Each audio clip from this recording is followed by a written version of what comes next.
اللہ اکبر۔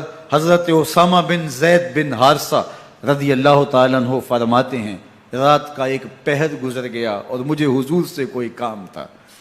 میں آقا کریم کی خدمت میں حاضر ہوا، در دولت پہ دستک دی۔ حضور تشریف لائے تو چادر اوڑی تھی، بکل کی ہوئی تھی میرے حضور نے، تو میں نے اپنی حاجت کہی تو حضور نے میری حاجت پوری کر دی۔ لیکن ایک منظر میں نے دیکھا کہ حضور نے جو چادر کی بکل فرمائی تھی اس کے اطراف میں پہلوؤں میں ابھار تھے، جس طرح اندر کوئی ہو۔ مجھ سے نہ رہا گیا، میں نے پوچھ لیا، میں نے کہا بندہ نواز چادر کے اندر کیا ہے؟ فَكَشَفَهُ، تو حضور نے چادر کو کھول دیا۔ فَإِذَا الْحَسَنُ وَالْحُسَيْنُ عَلَىٰ وَرِكَيْهِ، تو کہتے ہیں میں نے اپنی آنکھوں سے دیکھا، ایک پہلو سے امام حسین لپٹے ہوئے تھے، ایک پہلو سے امام حسن لپٹے ہوئے تھے۔ فرمایا یہ میرے بیٹے ہیں، یہ میری بیٹی کے بیٹے ہیں، اے اللہ میں ان سے پیار کرتا ہوں، تو بھی ان سے پیار کر، جو ان سے پیار کرے اس سے بھی پیار کر۔ ان کی محبت کا درس دیا، ان کے پیار کا سبق پڑھایا، کہا ان سے پیار کرنے والا میرے سے پیار کرنے والا ہے، ان سے بغض رکھنے والا میرے سے بغض رکھنے والا ہے۔ ان کی تکلیف حضور کو بے چین کر دیتی تھی۔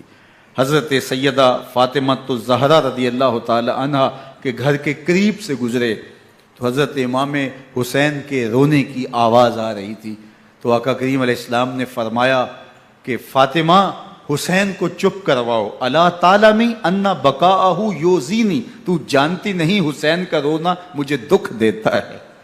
حسین ابن علی کو حضور رونے نہیں دیتے تھے، ان کو دکھی نہیں ہونے دیتے تھے، کیونکہ رسول اللہ صلی اللہ علیہ وسلم جانتے تھے کہ یہ کتنے دکھ سہے گا، کتنی تکلیفوں سے گزرے گا اور کتنے مصائب سہے گا۔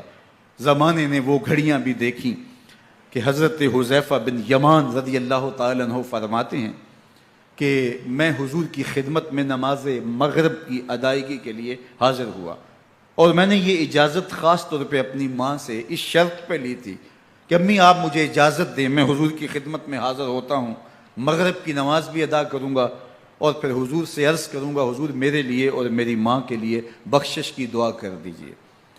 ماں نے اس شرط پہ اجازت دے دی اور میں حضور کی خدمت میں آ گیا، نماز مغرب ادا کی، سلام پھرا تو میرے دل میں آرزو تھی میں حضور سے عرض کروں حضور میرے لیے اور میری ماں کے لیے مغفرت کی، بخشش کی دعا کر دیں۔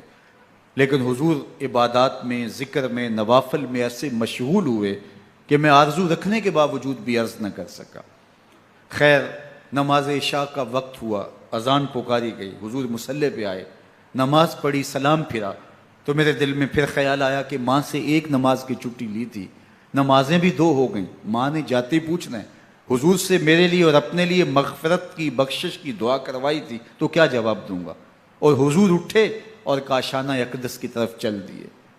اب میرے دل میں یہ خیال رہ کے آ رہا تھا کہ ماں کو کیا جواب دوں گا، میں تو حضور سے بخشش و مغفرت کی دعا کروا ہی نہیں سکا۔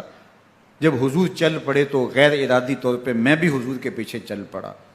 چلنے میں تھوڑی سی رفتار تیز ہو گئی جس سے قدموں کی آہٹ پیدا ہوئی، تو جب آواز پیدا ہوئی تو حضور نے رخ پھیرے بغیر فرمایا من ھذا، میرے پیچھے پیچھے کون آ رہا ہے؟ پھر خود ہی کہا حذیفہ تو نہیں؟ تو میرا دل دھڑک رہا تھا، قلت نعم، میں نے کہا جی حضور میں حذیفہ ہوں۔ فرمایا ما حاجتوں کا غفر اللہ لکا ولأمک، کیا کام ہے؟ اللہ تجھے بھی بخش دے، تیری ماں کو بھی بخش دے۔ اب جو کام تھا وہ جنبش لب سے پہلے ہی ہو گیا، یہاں تو لفظوں کا سہارا بھی نہیں لینا پڑتا، وہ بند لبوں کی بولیاں بھی سنتے ہیں۔ اقبال بولا ہے فروغت صبح آثار و دہور، چشم تو بی نندائے ما فی الصدور، تیری نظر تو سینوں کے چھپے راز بھی دیکھتی ہے۔ تو کہا ما حاجتوں کا غفر اللہ لک ولأمک، اللہ تجھے بخش دے، تیری ماں کی بھی مغفرت کر دے، کیا کام ہے؟ اب جو کام تھا وہ تو ہو گیا۔ تو میرے حضور نے ارشاد فرمایا حذیفہ سنو، ابھی ایک فرشتہ آیا ہے جو اس سے قبل دھرتی پر پہلے کبھی نہیں آیا، آج پہلی مرتبہ اللہ سے اجازت لے کے دو کام کرنے آیا ہے، ایک تو مجھے سلام کرنے آیا ہے اور دوسرا خوشخبری دینے آیا ہے کہ آپ کی بیٹی فاطمہ جنتی عورتوں کی سردار ہے اور حسن اور حسین جنتی جوانوں کے سردار۔ ایک طرف یزید ناپاک میسون کا پلیت بیٹا، اور ایک طرف محمد عربی کا نواسا، فاطمہ کے دودھ کا اثر، علی المرتضیٰ کے خون کی تاثیر، رسول اللہ صلی اللہ علیہ وسلم کے کندھوں پہ بیٹھنے والا۔ ایک دن حضور نے امام حسین رضی اللہ تعالیٰ عنہ کے ہاتھ پکڑ لیے اور ان کے پاؤں اپنے پاؤں پہ رکھے، اور پھر فرمایا بیٹے آگے بڑھو، اور ان کے پاؤں حضور کی پنڈلیوں پہ آئے۔ پھر کہا بیٹے اور آگے بڑھو، حتیٰ کہ ان کے پاؤں حضور کی رانوں پہ آئے۔ پھر فرمایا بیٹا اور آگے بڑھو، تو ان کے پاؤں حضور کے مبارک بطن اقدس پہ آئے۔ پھر بازوؤں کو کھینچ کے اپنے قریب کیا اور حسین ابن علی کے منہ میں اپنی زبان رکھ دی، اور وہ اس طرح چوس رہے تھے جس طرح کھجور چوسی جاتی ہے۔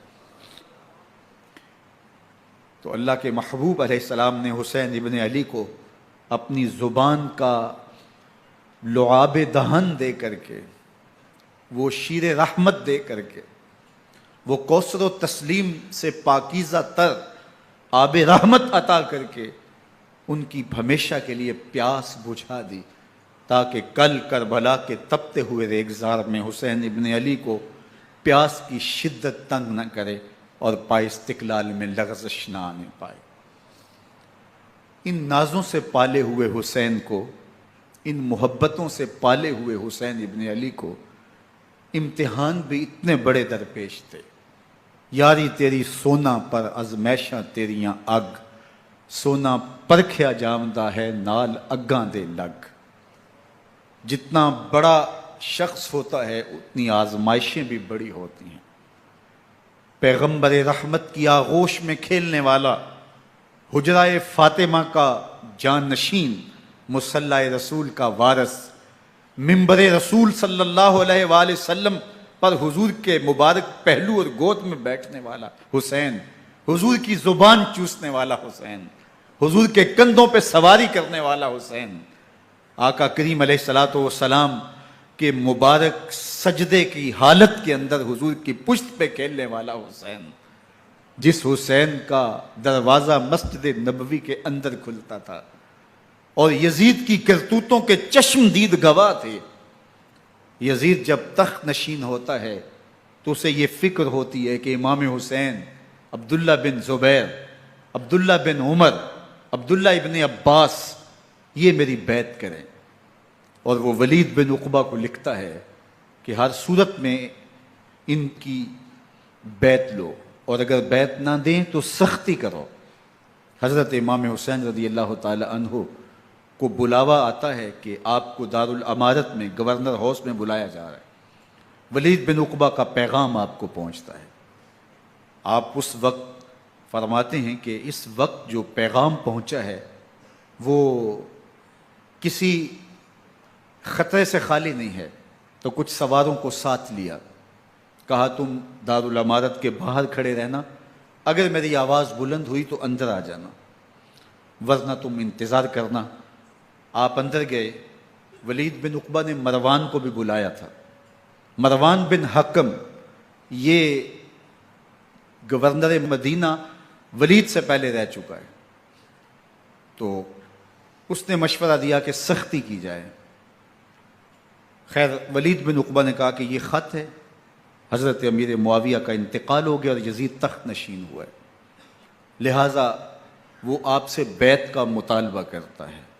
تو حضرت امام حسین رضی اللہ تعالیٰ عنہ نے فرمایا کہ میرے جیسا شخص یوں چھپ کے بیعت نہیں کر سکتا، اور آپ واپس پلٹے۔ مروان بن حکم نے ولید بن عقبہ کو کہا کہ یہ موقع ہے جانے نہ دیا جائے، اگر یہ نکل گئے تو دوبارہ تم قابو نہیں پا سکو گے، اور انہیں یہیں قتل کر دیا جائے۔ حضرت امام حسین رضی اللہ تعالیٰ عنہ نے یہ بات سن لی۔ کہتے ہیں حضرت امام حسین انہی قدموں کے بل واپس پلٹے اور مروان بن حکم سے مخاطب ہو کے کہا، مروان کیا بول رہا ہے؟ وہ خاموش ہو گیا۔ فرمایا تو جانتا نہیں ہم کون ہیں؟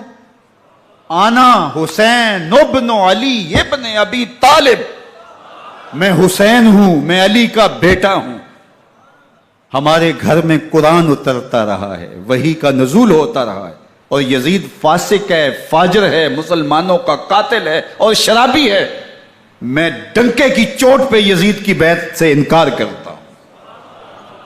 بس حیدری کچھار سے محمدی شیر نکل آیا ہے۔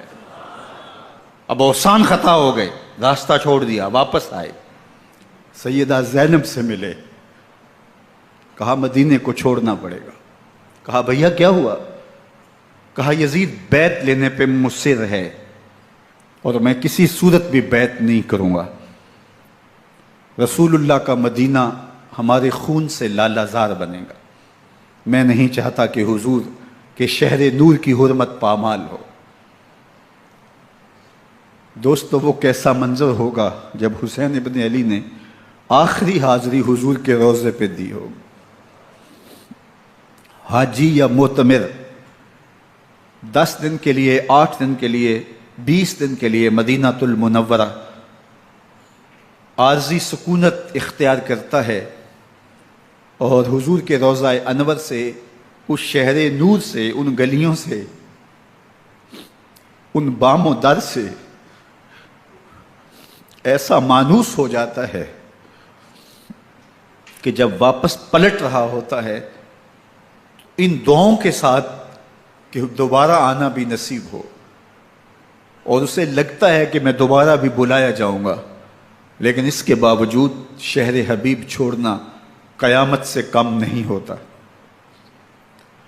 اعظم چشتی مرحوم آخری بار جب حضور کے روضہ انور پہ گئے تو بیمار تھے، ویل چیئر پہ تھے۔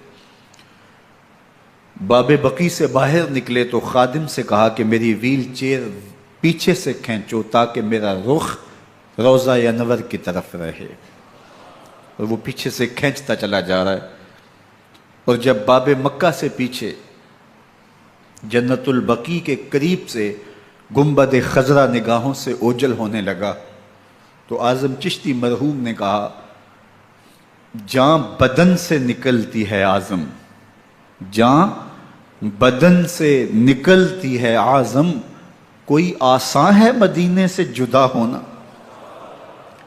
کوئی آسان ہے مدینے سے جدا ہونا۔ یہ اس شخص کی کہانی ہے جو 10 دن، 5 دن، مہینہ، 2 ماہ وہاں رہتا ہے اور پھر اس شہر کو چھوڑ کے آنا اس کے لیے آسان نہیں ہوتا۔ اور مجھے بتاؤ کہ حسین جو پیدا مدینے میں ہوا، جس کے گھر کا دروازہ مسجد نبوی کے اندر کھلتا تھا، جو مسجد نبوی کے اندر پرورش پا کے جوان ہوتا ہے اور مدینے کی گلیوں میں کھیلتا رہا، اس حسین ابن علی کے لیے مدینہ چھوڑنا، اور پھر وہ اس بات کا علم اور شعور رکھتے تھے کہ یہ آخری بار حضور کے در پہ حاضری ہے، دوبارہ اس شہر نور میں نہیں آ سکوں گا، تو کیا قیامت ہوگی اور کیا منظر ہوگا۔ محمد بن حنفیہ کے علاوہ خاندان نبوت کے جتنے لوگ تھے ان سب نے شہر مدینہ کو الوداع کہا، اور رات کے موقع میں مدینہ المنورہ کو، مسجد نبوی کو چھوڑ کر کے مکہ کی جانب عازم سفر ہوئے۔ 3 شعبان المعظم کو مکہ المکرمہ پہنچتے ہیں۔